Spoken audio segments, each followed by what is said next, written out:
27 පරිච්ඡේදය. යෝබ් දිගටම එයාගේ තර්කය ඉදිරිපත් කළා. මට යුක්තිය ඉටකරපු නැති මගේ ජීවිතය මේ තරම් දුක් ගැහැටවලින් පුරවපු සියලු බල ඇති ජීවමාන දෙවියන් ඉස්සරහා මං දිවුරලා මේ දේ කියනවා. මං හුස්ම ගන්න තාක්කල් දෙවියන්ගේ හුස්ම මං තුල තියෙන තාක්කල් මගේ කටින් කිසි දුෂ්ට වචනයක් පිටවෙන්නේ නැහැ. මගේ මුවින් කිසි වංචනික දෙයක් පවසන්නෙත් නැහැ.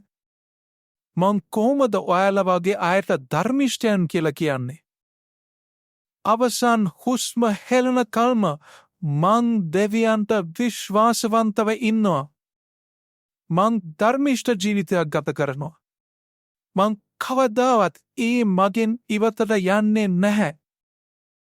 මගේ ජීවිතයේ තියෙන තාක්කල් මගේ හිත මට දොස් කියන්නේ නැහැ. දුෂ්ටයට ලැබෙන දඬුවම මගේ සතුටටත් ලැබේවා. වරදකරුවන්ට වෙන දේම මගේ විරුද්ධකාරයාටත් සිදුවේවා.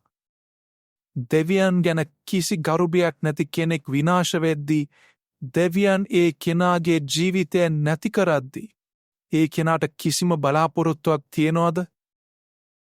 එයා විපතකට අසු වෙලා උදව් ඉල්ලලා අඬද්දී දෙවියන් එයාට සවන් දෙයිද?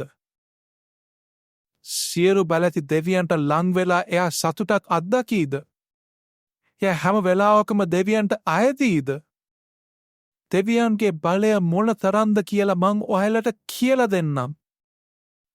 සියලු බලැති දෙවියන් ගැන මං දන්න හැම දෙයක්ම නොසංගවා කියන්නම්.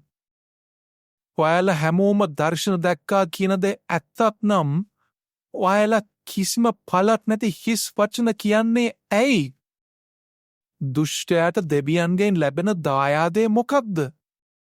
අනිත් අයට කුරිරුකම් කරන කෙනාට සියලු බලැති දෙවියන්ගෙන් ලැබෙන උරුමය මොකක්ද? එයාට දරුවන් හොඳ දෙනෙක් ලැබුණත් ඒ හැමෝම කඩුවෙන් මැරුම්කයි.